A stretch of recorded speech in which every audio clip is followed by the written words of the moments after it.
All right, and we should be live. Hello, everybody, and welcome to a Thanksgiving edition of the T.A.N.K Show, where we try to spend some time acquiring new knowledge. I have, as always, my buddy, pal, and co-host Chattanooga Ed. Thank you for being here, my friend. Happy Thanksgiving, James. Happy Thanksgiving, buddy, and happy Thanksgiving to all of you all watching. Appreciate you being here. A couple different ways we might go with tonight. I've got a kind of a top 10 list that we may do, or we may just shoot the breeze depending upon if questions start rolling in rapidly, which they sometimes do. But I do want to say a huge thank you to all of you all. Being Thanksgiving, of course, I'm thankful for my family. And then after that would be my friends, which most of which are because of this hobby, which is another thing I'm thankful for, is this awesome hobby. So I am grateful for all of you all for being my fishy friends. I appreciate it. For sure. So I guess I'll nip it in the bud here because people ask how Thanksgiving was. We did not do Thanksgiving today. We actually kind of took a day off to rest and relax because we've been packing and moving, and there's been a lot of stuff to do with the new place. Everything from electrical work to rehanging doors. The people that had lived in these houses previously thought that spray foam was just the greatest thing on earth, which, don't get me wrong, spray foam is awesome, that expanding foam, but by God, they piled that stuff in every crack and corner and crevice and never cut out the excess. So it's like having a stove delivered and installed, and you've got to cut out 4 inches of spray foam for the thing to fit. So, oh my gosh, been a lot of that stuff. So the missus didn't do any cooking, and I didn't do any packing or fixing, and we just kind of did a rest and relax. We were going to do our Thanksgiving tomorrow, but her sister is actually in desperate need of a babysitter. So it's like, yeah, go ahead and help her out. And we'll do Thanksgiving this weekend at some point. What about you and the folks, Ed? Well, I'm starting to come around with my bronchitis, but my mom and dad still have it. Mom actually just got it like 3 days ago, which is kind of a shame, but dad's had it. He was kind of the first to get it.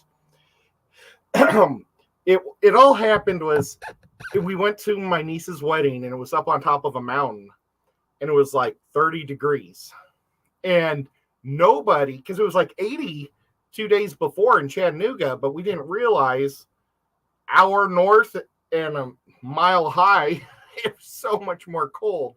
And poor dad, all he had was his suit jacket to keep him warm, and he didn't say anything, and he got really sick.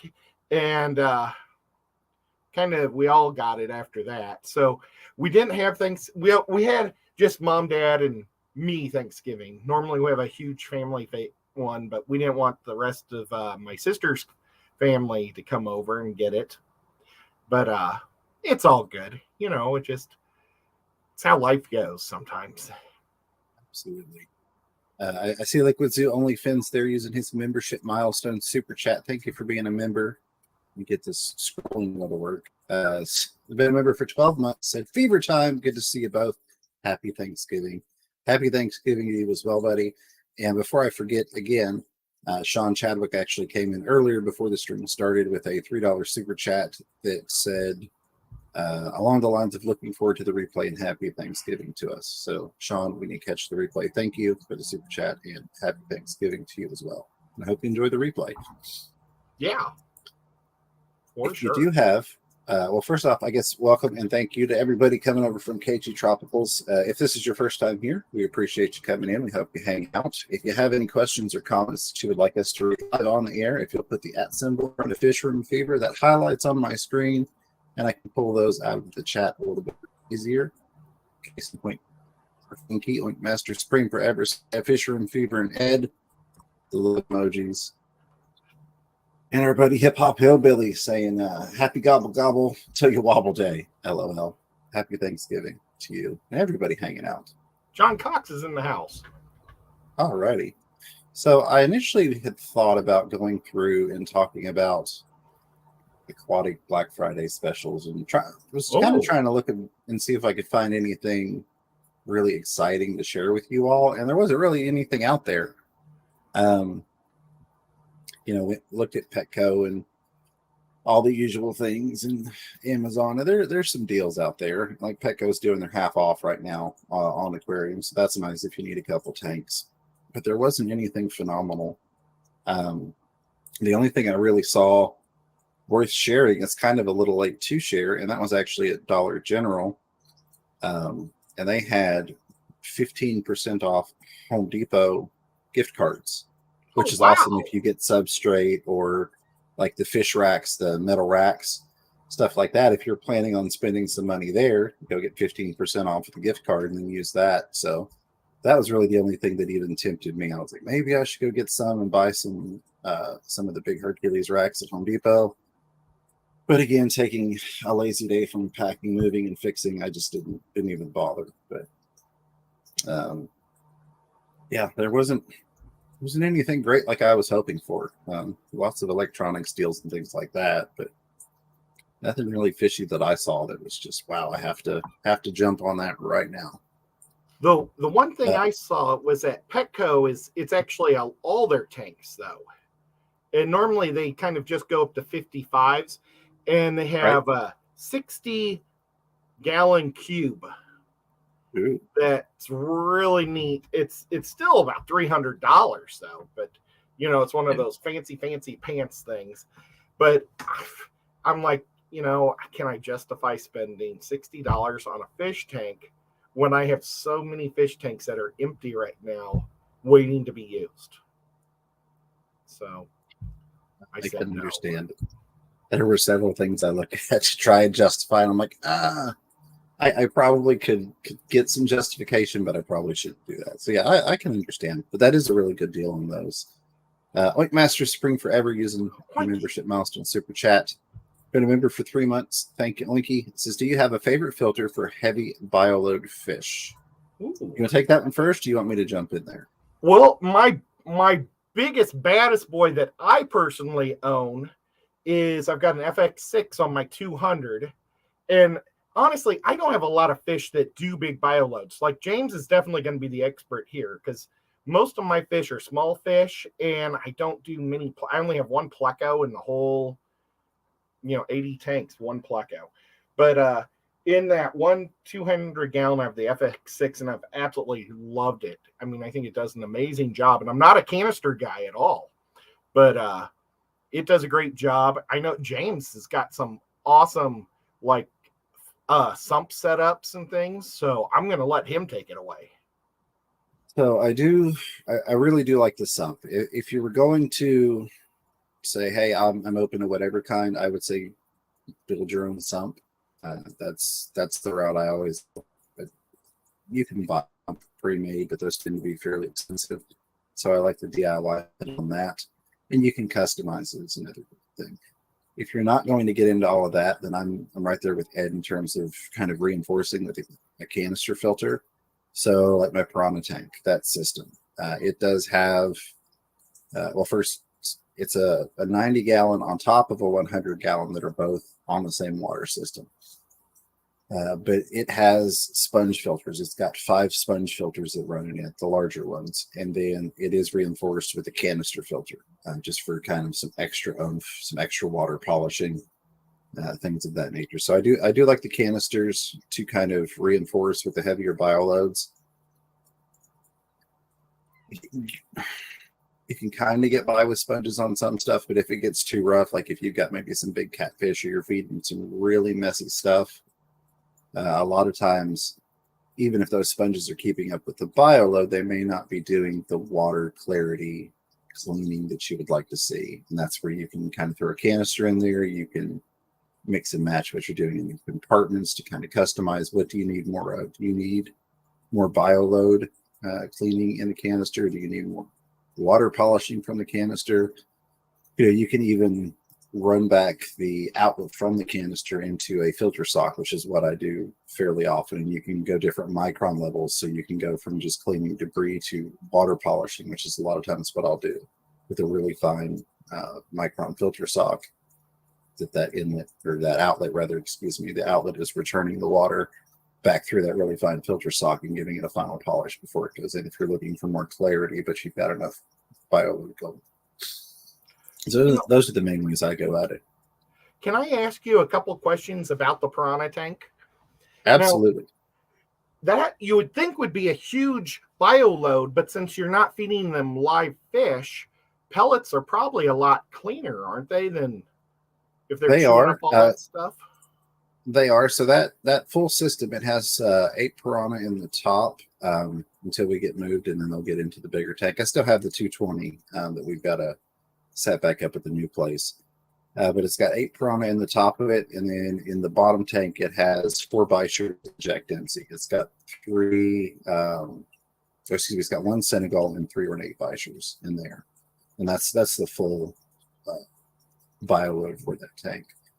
But they're not bad in terms of water clarity, but they are heavy on the bio load just because I do feed them a lot. I try and keep them really well fed just to help avoid any aggression towards each other, because they're Caribes, they're not red bellies for anybody that's not familiar. And so they are a bit more aggressive than your red bellies. And so they like to kind of take nips at each other, and they have, eaten several of their friends, so to speak. So I try and keep them as fat and full as possible, so they're just not even tempted to try it. Now, I've heard this, I don't know if it's like an urban tale or not, about piranhas. If you take, like if you've got some piranhas already, like a school like you've got, and then you just add 3 new ones, will they attack the new ones, or will they let them join their school? So they can. This is kind of going to be a non-answer. They can attack the new ones, but you can almost think of it in terms of if you were adding some African cichlids to an African cichlid tank. Take into account size, and kind of move some things around and get everything kind of stirred up so that the piranha aren't just kind of sitting there nice and calm, and then more fish come into the tank. So kind of stress them a little bit, and then add the new ones, and then everybody will kind of be afraid together, almost, as bad as that may sound. The size is definitely a big factor. If I went and added a couple, that are like that, I've got piranha that are like this, they're probably not going to make it. And then, of course, keeping with, they would have to be Caribe, because they just don't go with, well, I shouldn't say they don't. I should speak in finite terms, but it's very tricky to get them to mix with anything else, even red bellies, which is their closest kin. Very cool. Fine. Well, thank you. Scotty the Fish Freak says, I know you were looking at land, but I thought it wasn't ready to be moved onto/into yet. Does it have a home already on it? I thought it needed excavating and such or something. So to simplify that is as best as I can. We have the land. We have 26 acres. The problem is, and there are 3 homes on there. There are 2 single wides and a double wide, one of which is the exact footprint of the single wide that I own now. But long story short, none of those 3 homes were owned by the property owner. So they were all actually owned by 3 different people. So it's been an issue of trying to get the housing from the people on the land that we now own. And we're still playing a part of that. 2 of the homes are available. One of them we don't have access to yet because it has gone into probate. The person that owned that actually passed away a few weeks ago. And so that goes into probate, and then it will get passed on to her 4 children. The likelihood that they will want to fool with, and that's a double wide, so the likelihood that they'll want to have that moved, which means having it cut in half, thrown on 2 trailers, taken out. It's a very windy back road that requires special moving equipment for a mobile home. It was between $10,000 and $12,000 if I wanted to move the one that I own, that I'm in right now, up there. Just because it's a 2-day thing. They have to shut down the roads. They have to bring in special equipment and special axles, and so the likelihood is that they'll just say, "Hey, what's your offering, price for this home?" So we don't have to move. So that's kind of where we're at now. 2 of the places are open for us to live in. One is in probate. It's just kind of sitting on the land for right now, but we expect that will be ours sooner rather than later. I think we're looking at maybe 2 months, if that, for probate to wrap up in that county, which it can kind of vary. But so that's where we're at. The other fun thing to get into is that all of those homes are on the same well, which is fine. But there's an additional home that's on that well attached to that property that is a little quarter acre that the mother owned, which is now it's in probate, but will go to a reverse mortgage company. So the well is not even on our property, come to find out. So now we're looking at $25,000 to have a well installed. So that's the fun part. Yeah, because they looked like, well, we could do it 250 feet, which is the current one. But that well already runs dry a lot. And the recommendation nowadays is 500 feet to get down into the water table properly.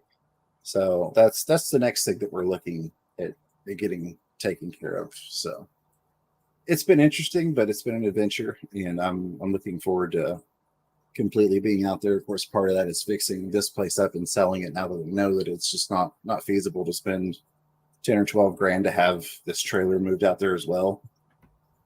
So that is kind of where we're at. I know that was a long answer, but that was as short as I could compact it and give you the information / explanation on what in the heck's been going on with trying to get moved out. But I appreciate you, Scotty, for asking.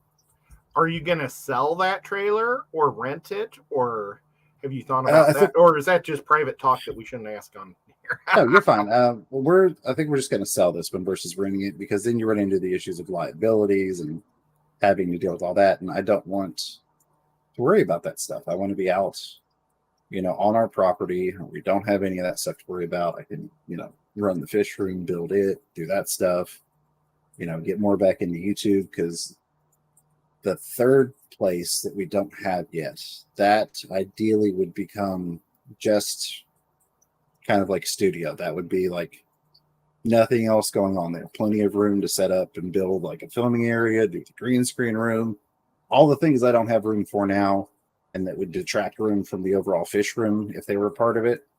Have my office in there and all that. That would be kind of James's fishy, filmy hideaway spot there. So that'll be really nice. But let's see. I know we had some fishy questions. Let me jump in here real quick.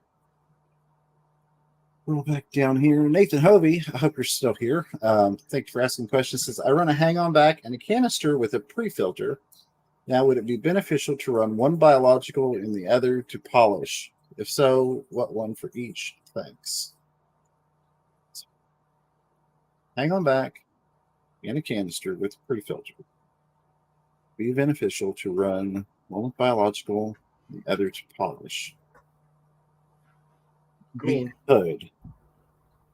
You put that in either your hang on the back or your canister, and it's going to start polishing.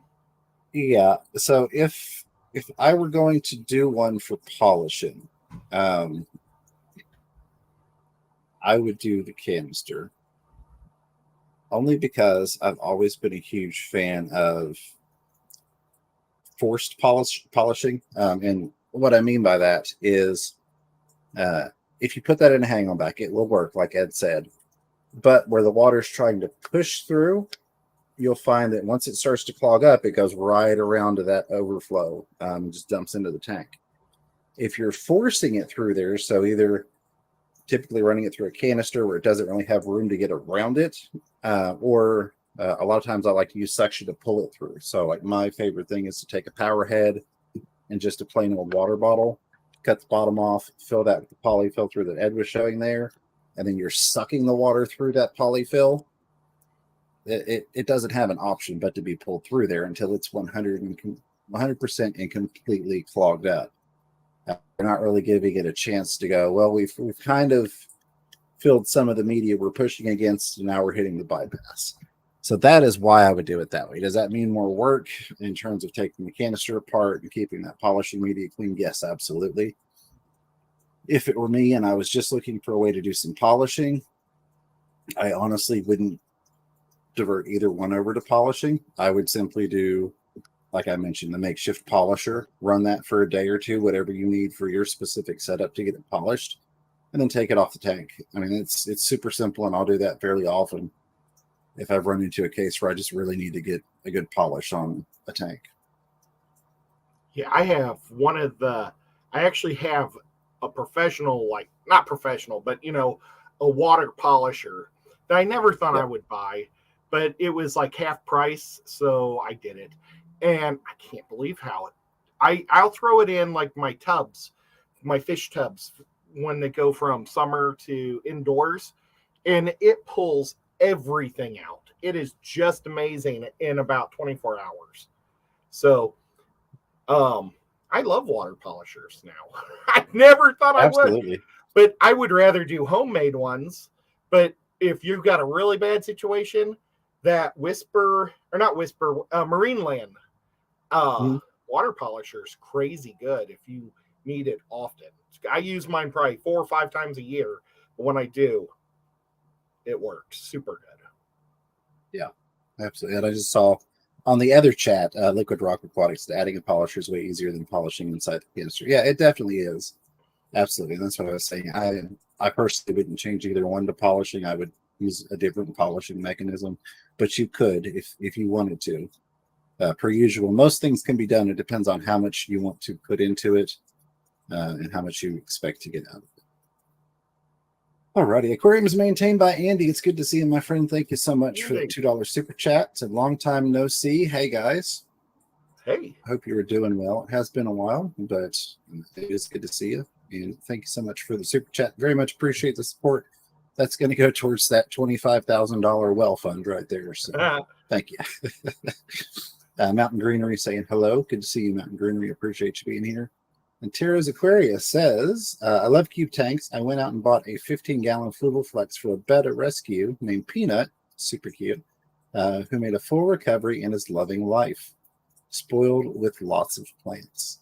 That is awesome. That really is, Tara. Kudos to you for doing that, for taking care of that betta and getting Peanut all healed up and loving life. Beautiful tanks.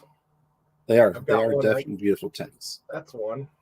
You can't see you can't see the bow on it, but it's one. Oh yeah.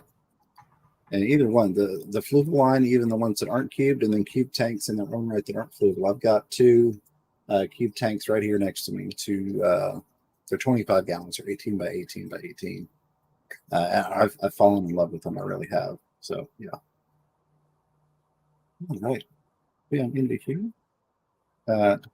There's a query again. Says, I have an FX6 on my 125 gallon for the single tail goldfish, and it's great for such a messy species. Mine are rescues, but I wouldn't recommend them to anyone as a beginner fish.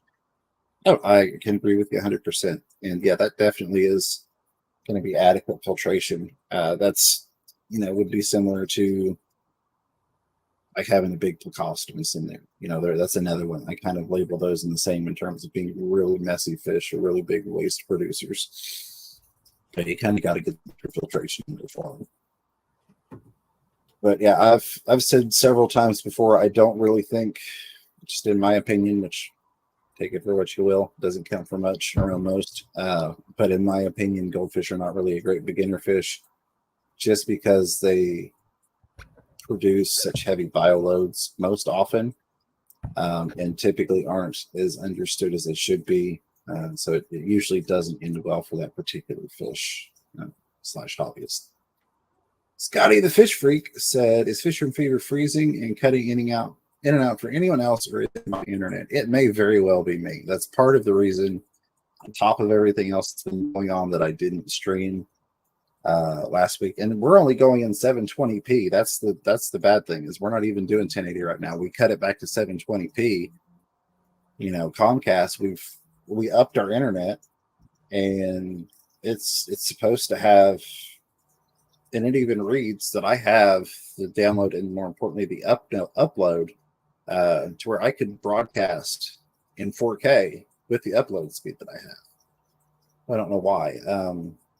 There's supposed to be some sort of kink in the line or mechanical issue that they've not been able to find and fix, where there's a damage to the wire somewhere externally. But I haven't really, given the fact that we're moving, I haven't really fooled with them much.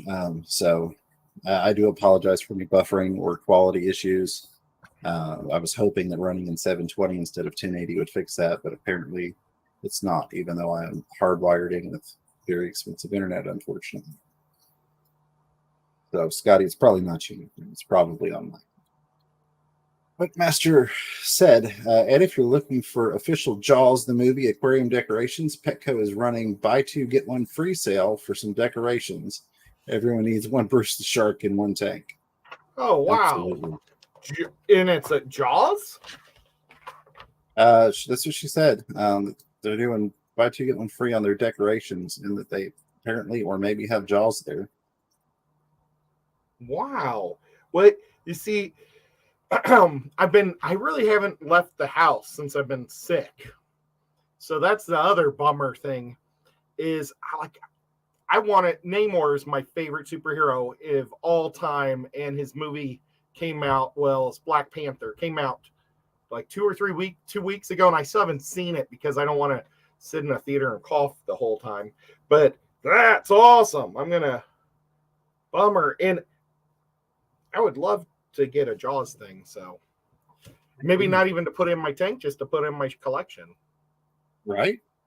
Hip Hop Hillbilly says, what's the best way to redecorate my planted tank? Dwarf Sag is starting to pop runners, just not liking the look.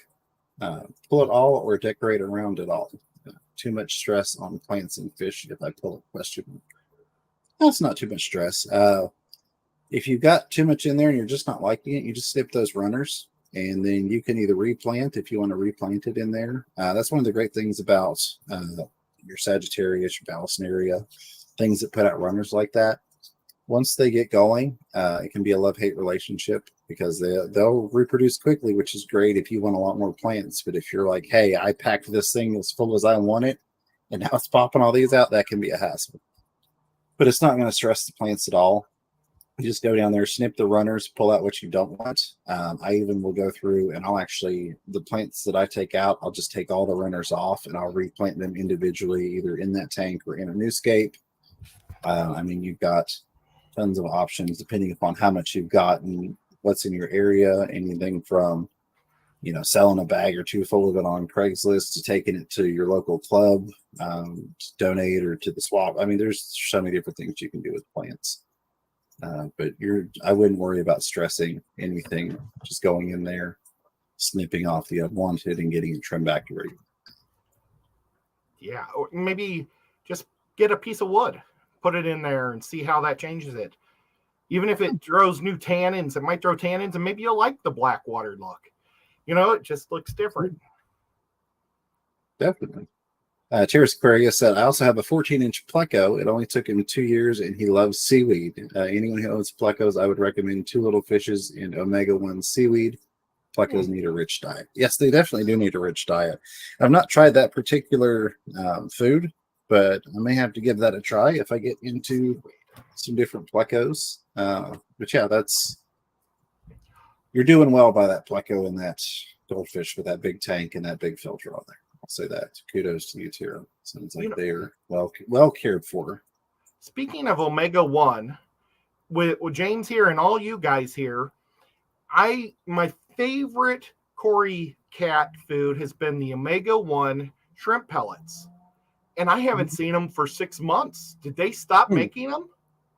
Does anybody know? Is there something equal to those? Because what I've been doing is I've been feeding my Cory cats bloodworms and extreme nice since I haven't been able to get those shrimp pellets. Yeah. But I'll be honest, I haven't seen them, but I also haven't looked for them. Just because I haven't used it in so long. I kind of really got big. I used to be like omega-1 100%, and then I got real big into Extreme and Hikari, kind of the two that I mostly use that fit well with everything. So I haven't really looked for it, to be honest. But I'll next time I'm out, see if I can spot you any. Yeah, I was wondering if anybody knew if they just changed their logo up or what the deal is, because you'd think that omega-1 would still want to make Cory food of some sort. Yeah, absolutely. Pegasus Arena says, James and Ed sent Ed a picture to show James of a dog. Show James.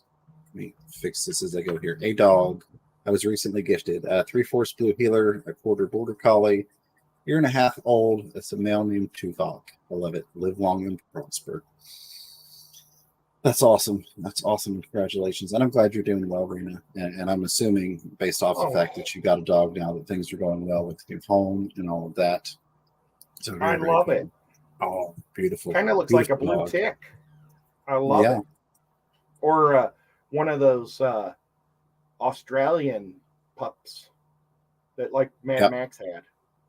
Yeah, absolutely. Beautiful little doggy. Liquid Rock Aquatics said inherited rumors are not a problem, but land with people owning the homes is a mess. It can be, and I won't go deep into the subject, but one of the blessings of Tennessee, and it may be like this everywhere, but at least I know for a fact of Tennessee, a mobile home doesn't count so much as a home in terms of legal matters. Actually, purchase a mobile home. Like I don't have either whatever you have for this house. I have a title from the DMV, just like I have a car for my mobile. It's actually considered a motor vehicle through the Department of Vehicles. So it's a lot easier from the legal aspect to force somebody to move a car than it is to try and make them move a house, so to speak, because it doesn't fall under those land and property laws. So it's not quite as bad as it could be. But it is one of those things that, hey, you've got to move it. Here's your notice. And they go, well, we can't. It's like, well, you can move it, or you can sell it to us, or we can charge you a daily impound fee until you just can't afford it. And we take you to court and they give it to us. So, which we tried to not let it get to that. But after almost half a year at this point, it's kind of like, hey, we've got to live here. This is our land. And so we need access to it. We need to be able to live in the place, For sure. It's a bummer. It's always rough when you have to move people and stuff, and it's just a bummer. It is. But it's just how life is. Part of the journey. Yeah. Everybody goes through it. There it is. Oinky said, thank you for answering my question about the filtration. In my 125 gallon, I've got 6 blood parrots, 2 Texas cichlids, and 1 firemouth. We're going to add at least 1 pleco soon. I'm prepping the tank now.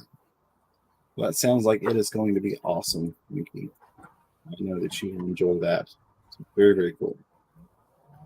Terrace Aquarius says, congratulations on the land purchase. Sorry to hear about all the expensive additions you need to pay for. I also want to wish y'all a happy Thanksgiving. Well, thank you, and happy Thanksgiving to you. And I appreciate the sympathies there. It is what it is. We've been blessed that there's some money coming our way that will cover that. Thank God. It's just a matter of timing. It's a matter of being able to have water access from the old well that's currently in probate that will go to the reverse mortgage company long enough for us to be able to get a well installed. In worst case scenario, I mean, we're resourceful people. My family is, so yeah, I could always go out and get 4 IBC totes, the 275 gallon totes, and move water back and forth onto the property and the storage. Yeah, we will make it work, and we will get through it, and it's not going to be. We won't let it be a problem because this is the start of an amazing chapter and a forever home for the fish and the family. So it's all good stuff. Do you have to add a sewer system?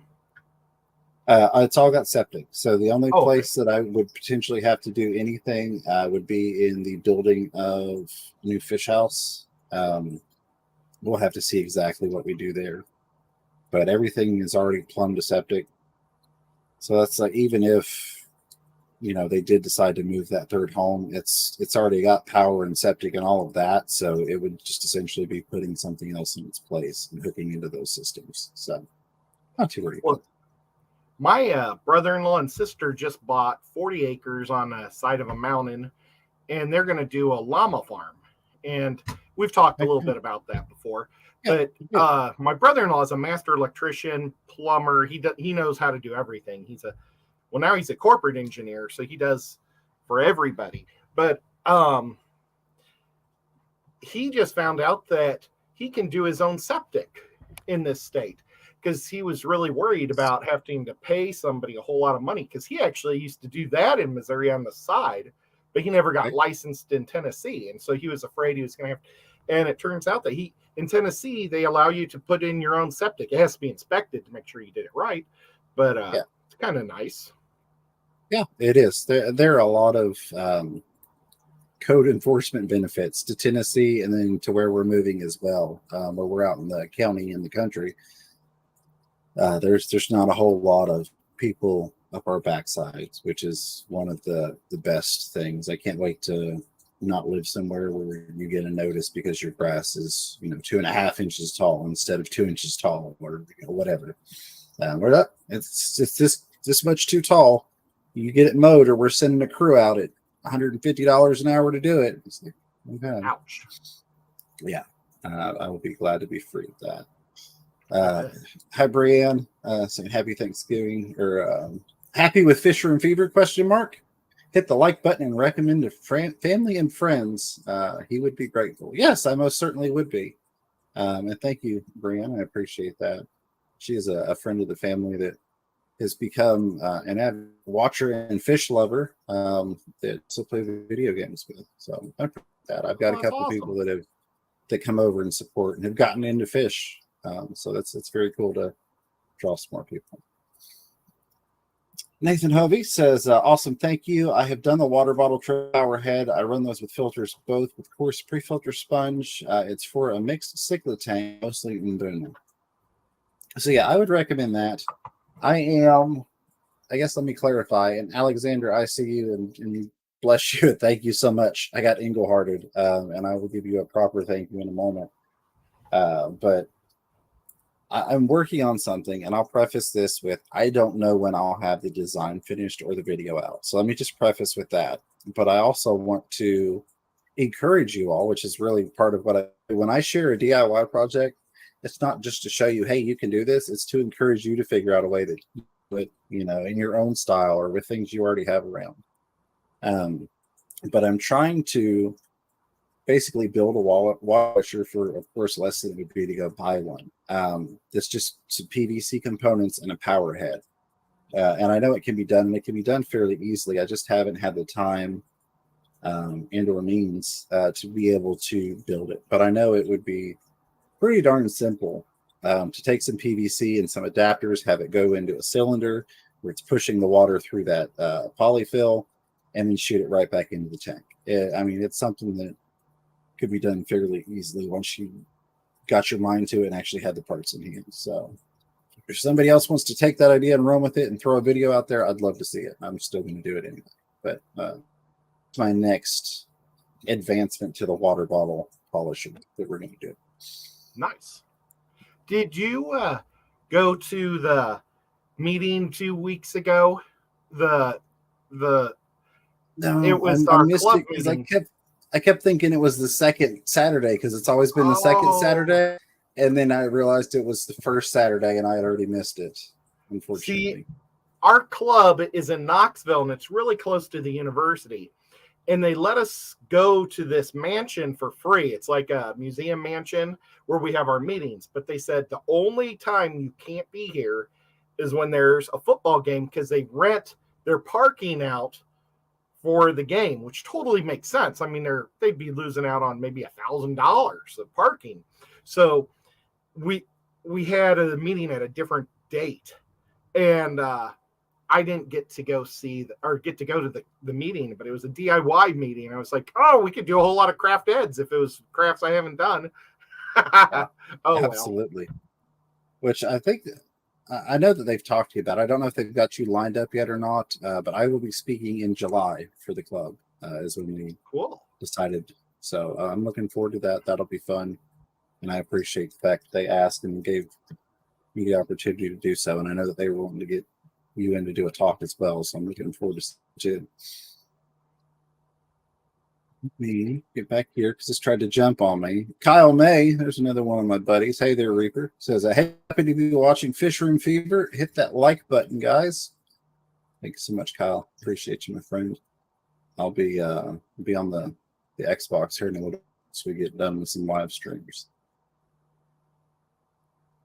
There it was. Paul Sotero says, I have the Magnaflow polishing canister and polishing pads in the Eheim canister on the discus tank. Having the pads in the Eheim hasn't increased the maintenance. That's good to know. There's Paul always dropping some additional knowledge for us. And I appreciate that. And Paulie, it's good to see you. I hope you and yours have had a happy Thanksgiving. Gabriel's Glass Boxes says, our unusual community 20 long with an angel, a convict, 4 zebra danios, and 2 tetras are still doing very well, and update video is available. Backup is still in place. Gabriel, that's awesome. I'm glad to hear that it's doing well, and you're a smart person and you still have that backup in place just in case, because things can go crazy at a moment's notice, I guess is the best way to put that. But I'm glad everything's going well. I am a huge fan of those you probably shouldn't do that tanks, which, without delving into that topic, I do find that it is great that we have some form of guidelines for beginners, and I feel that that's kind of a necessity to help point them in the right direction.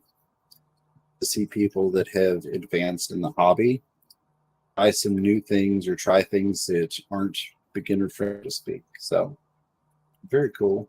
Appreciate the update, and I'll have to go check out that video.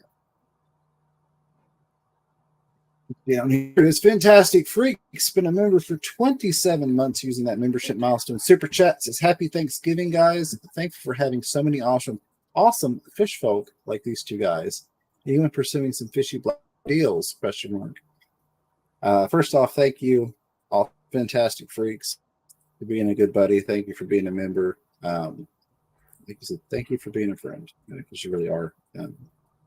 In terms of the Black Friday deals, like we kind of talked about a little bit at the beginning, Petco's doing off on pretty much all of their tanks, including cool tanks, not just your standard 10 and 20 gallon. Check that. If you're not, it's fishy if you want it to be. Not on the coast, and you're in Sidheimer before that, Dollar General is still over here. You can go get a 15% off Lowe's gift card and then use that to buy fishy stuff, which was my first thought when I saw it. I was like, hey, I can use that on substrate and racking and all these other fish things that I get from hardware stores. So those were kind of the big ones that I in shopping interwebs. You know, there is an amazing Black Friday sale on the internet right now on Garden of Eden. I don't know if you've seen it, James, but they I don't know. I think maybe their shrimp are like half price almost. I mean, they're such a good deal.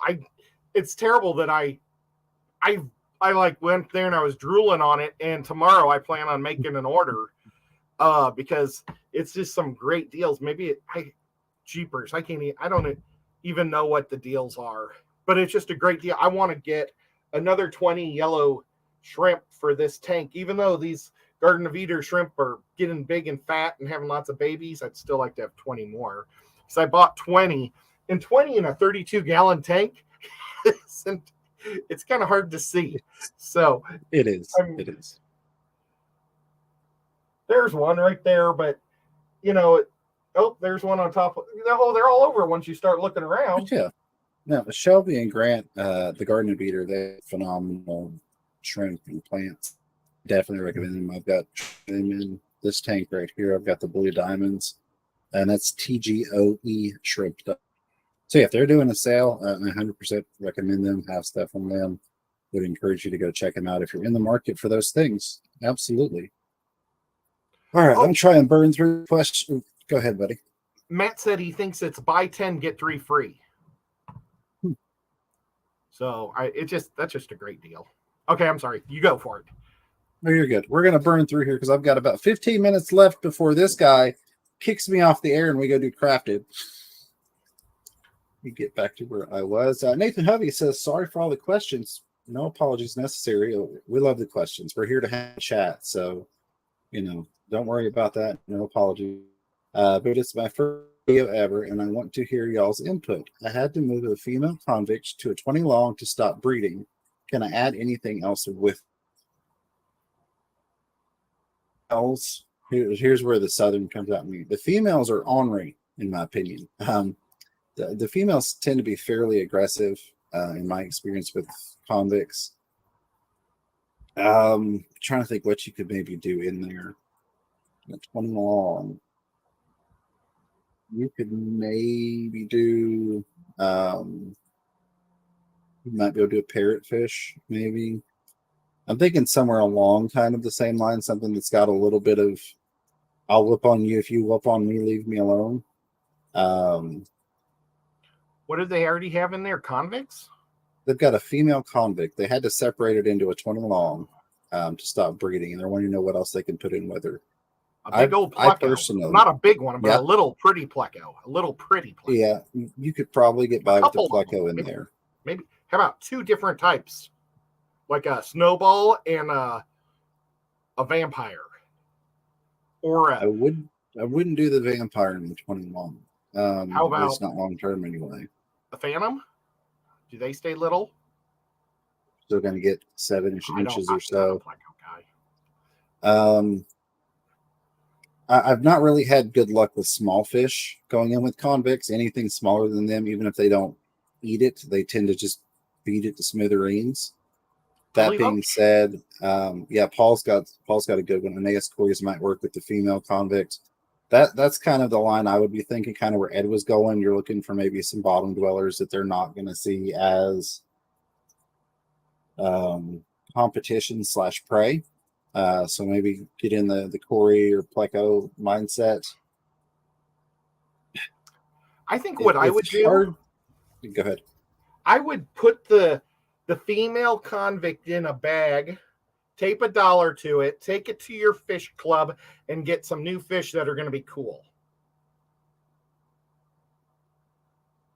There you go. I know that's terrible, but that option. No, get rid of her. You can do better.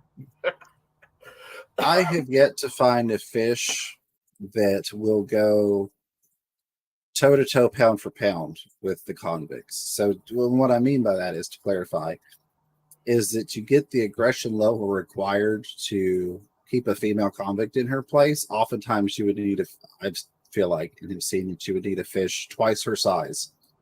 So then we're getting into the issue of, yeah, you could put a bigger Oscar in there. Yeah, but it's 20 long. Do we want to put a big Oscar in a 20 long?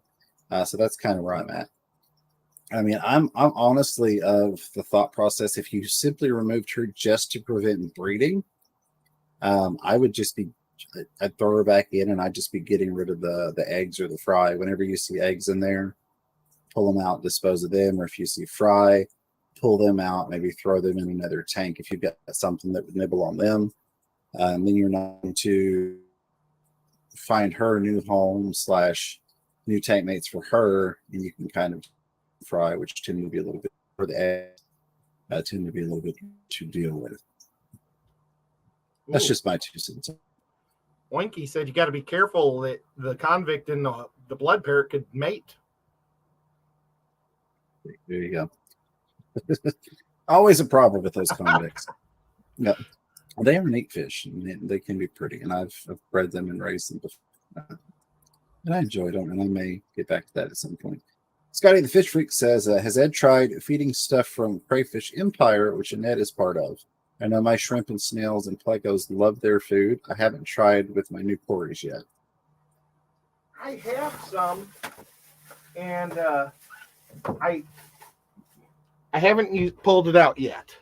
I was going to grab it, but it's in the other room, so I won't. But yeah, I was going to give them a nice shout out because she gave me 2 nice bags of stuff, and she gave me the calcium chips and the mixed bag of chips, I think, or it's something like that. So very nice of Annette, and she's with Crayfish Empires, and they're awesome. Absolutely. Liquid Rock Aquatic says, are you going to add a water tower or holding cistern for water? I will probably add some sort of holding setup. So in putting in the new well at 250 feet, we don't foresee any problems. That's where they basically, like, if you put it at this depth, theoretically you should be good for life plus. But I will probably, my thought process with the fish room, and I'll get through this real quick so I can grab some more questions before we get out of here. But my thought process is I will probably have 3 or 4 of the 275-gallon totes that are holding totes for the fish room water, so that when I'm doing water changes, it's not coming straight from the well. It's actually coming from those holding areas there, so that it's not like, well, I need 1,500 gallons or 2,000 gallons of water today. Let me pull all that, and I could gradually fill those throughout the course of a week.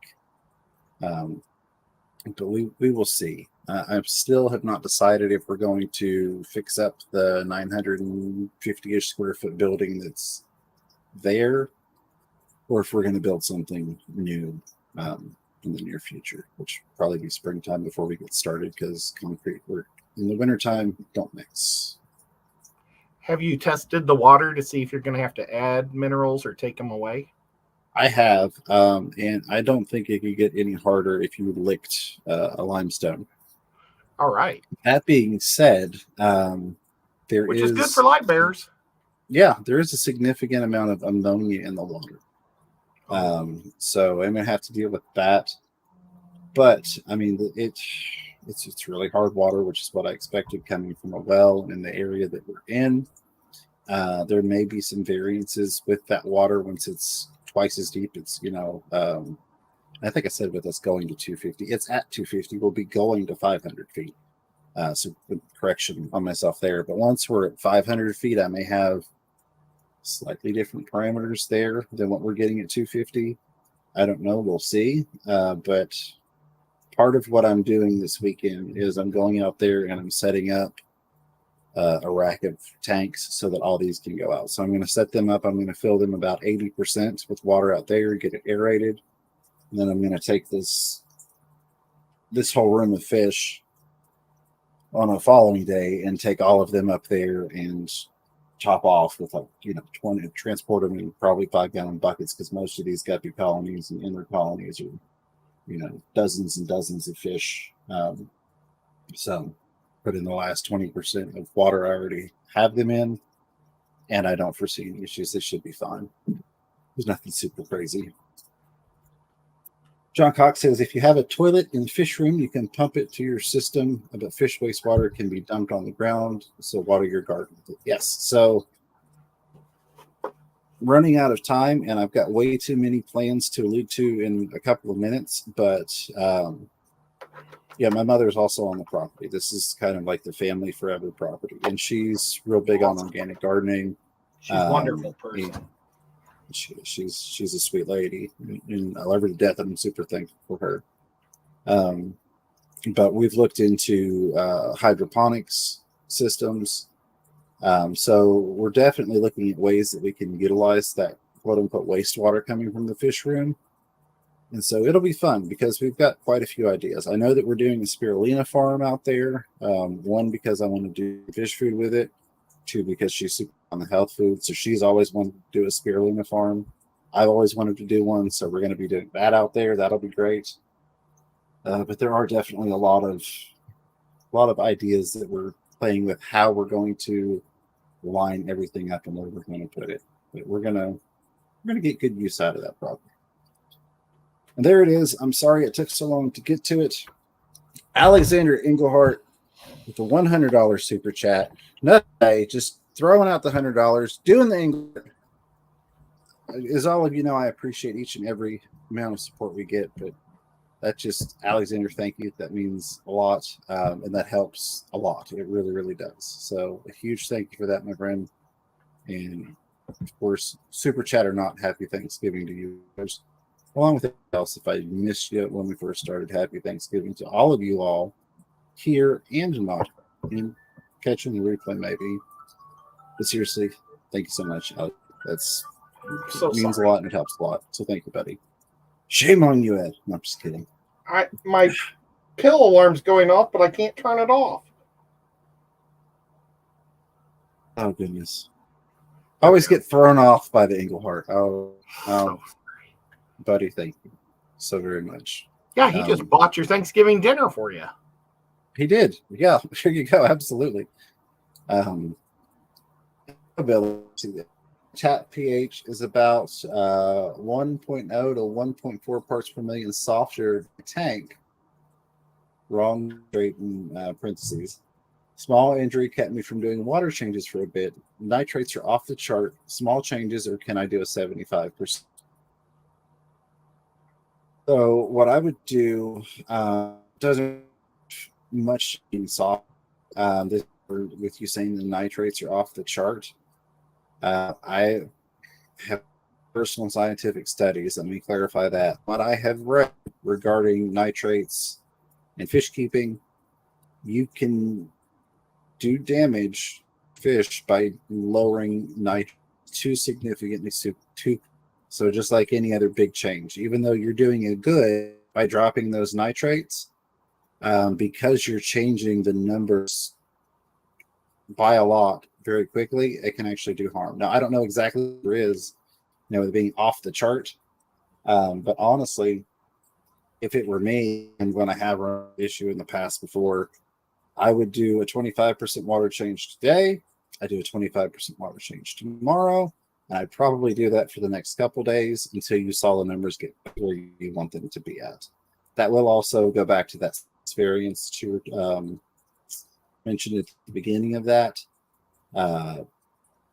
If you see, and you can directly attribute it to the nitrates, that, oh my God, my fish are dying because of the nitrates are so high, then yes, in that instance, you are better to do a very large change and stress them in that way.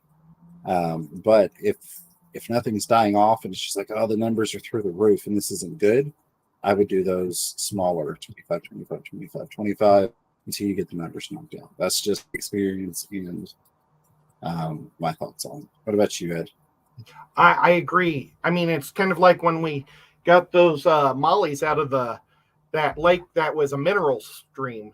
It was such hard water, and then we put it in nice clean water, and we lost 95% of them. And I had to just dump salt on them basically to get them to survive, and got like 10 to live, and now they're good to go, and there's no more salt at all in the water. It's 100% clean, normal water now, but it just takes a while. You got to get a drop or two for them to get used to the new water. Absolutely. All right, let me get back here. It jumped on me a little bit. See how fast I can get through some of these. Rapid fire time. Let's see. Tara said the Omega pellets you're looking for changed name. I believe they alternated between shrimp pellets to catfish pellets. I went online tonight and had to look. Well, that makes sense. That makes so much more sense. Thank you for that, Tara. Cat. Pegasus Rena said, gotta go. Love you both. We love you too, Rena. Hope you and the family have a wonderful night and hope you had a great Thanksgiving. Hey, Rena says, should I move the male into the 20 long and put the female back in the main tank? I mean, you could.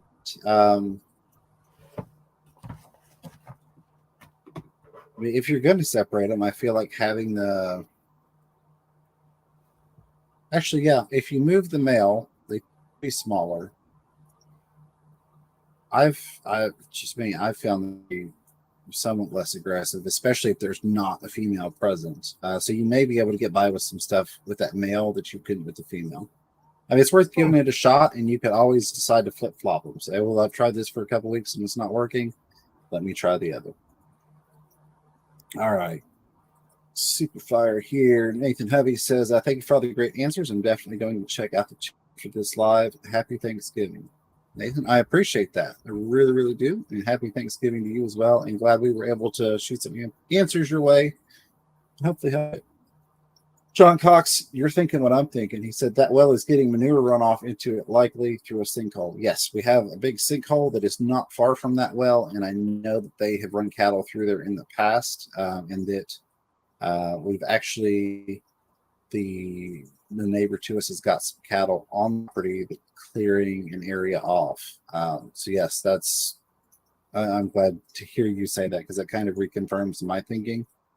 So I'm hoping with the new well in a different location on the property and being twice as deep, we won't have that issue. But that's smart.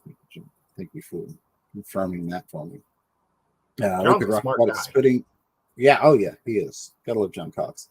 Putting in a holding tank with a way to aerate and off-gas the water would be nice. Add hornwort and the like. Yeah, that's definitely.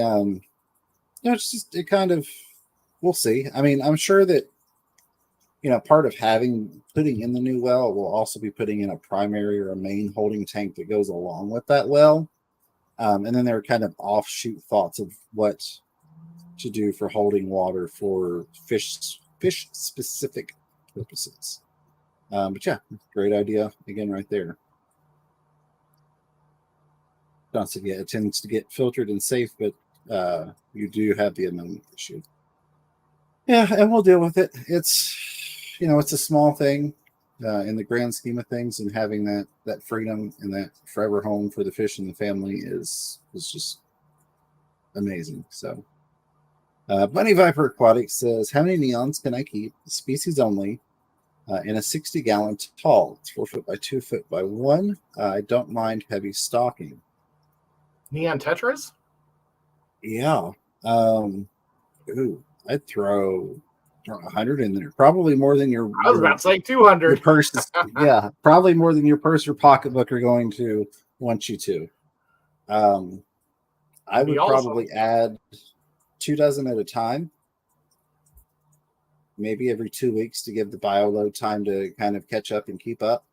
So, or you could do it a dozen a week and just continually bump it up little by little until you see that the numbers are getting to where you're comfortable with keeping them at for the bio load.